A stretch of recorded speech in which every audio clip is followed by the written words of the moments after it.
boy Dutch, the Damon, and you now watching Damon Time with Dutch. On today's episode of Prison Stories Uncut, we over East Baltimore in that real ghetto with it, man. But before I hop off in the storytelling mode, I want to send a big shout out to the brother, Quentin McNeely. This brother sent his hard-earned money here and blessed the channel through Cash App. This brother don't just watch the channel, he support the channel. Can't appreciate you enough, bro. Quentin McNeely. Now that we got that out the way, let's get it. Instead of catching the hat, Breon walked from Monument Street all the way up to Federal Street in the drizzling rain carrying the gift bags that Rashina bought him, where her blood stains still on his clothes. So when he finally reached Rashina's house, he go in and take his clothes off, put them in a plastic bag and stick them in the trash can in the kitchen. And he hopped in the shower and stood under the warm water crying his heart out as the shower water washed his tears and Rashina's blood away down the drain. He just kept yelling, fuck, fuck, fuck, hitting his head up against the shower wall. Then he just broke down in the tub and just sat there with the water running all on top of his head. Lost.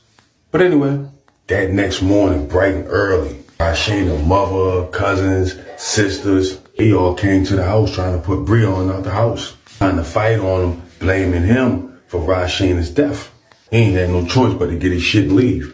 The only other option was going back to his grandma's house. Imagine getting jumped on by your girl's people and thrown out on your birthday. Bro, this birthday wasn't going to be like none of the other ones because it wasn't going to be no celebrating.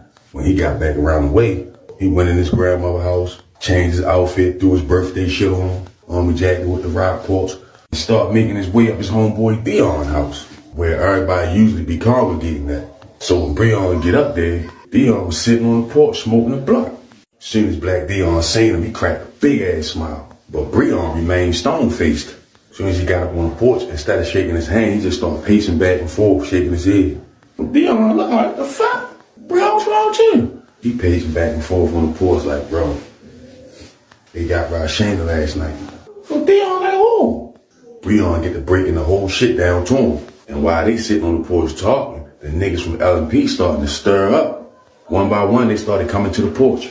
One of Breon homeboys, Lil David, get to telling Breon, like, yo, I just seen you on the news. They was saying Rashina got killed. And some other homeboys that seen it started to come on the porch. Breon let everybody know why they was right there. If you ain't with this shit, walk away now. Cause I'm about to turn the heat up around this bitch. With tears in his eyes, he telling all his homeboys, it's going down tonight. It's my birthday, I ain't doing no celebrating, I'm sliding. If you ain't with it, walk away now. But ain't nobody budge. Niggas told him like, shit, we with it. It was 6 people all together on the porch.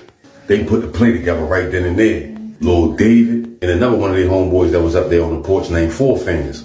Lil David and Four Fingers, they was gonna get 2 stolos and meet back up with everybody on Dion's front around 5 o'clock broad daylight to make sure niggas is still out and about. Now, because Breon was charged initially for killing Lil Sean, the state had to give him the victim's address and everything in his motion of discovery. That's his right. So Breon knew Ike Man mother address. It was in his paperwork. So that was going to be ground zero for them. Only thing about it, Ike Man wasn't staying there no more. Him and his big mother had got a little apartment out in Northbrook. But Breon didn't know that. Now, if you know anything about Ike Man, then you know he a gangster, but he's real arrogant, cocky. He like to talk money and throw his money around. So this nigga done got somebody to spray paint all over the walls in East Baltimore. Lil Breon shoot on sight 10K bounty. And I mean, they put this on hella walls over East. At first, Breon found that shit funny, cause he looked at Ike Man as a bluffing ass nigga. But now he knew just how real shit was. But anyway, so when they finished having their little meeting up on the porch, niggas assured Breon that they had his back. Everybody dapped each other up and parted ways. Except for Black Dion and Breon, they stayed on the porch.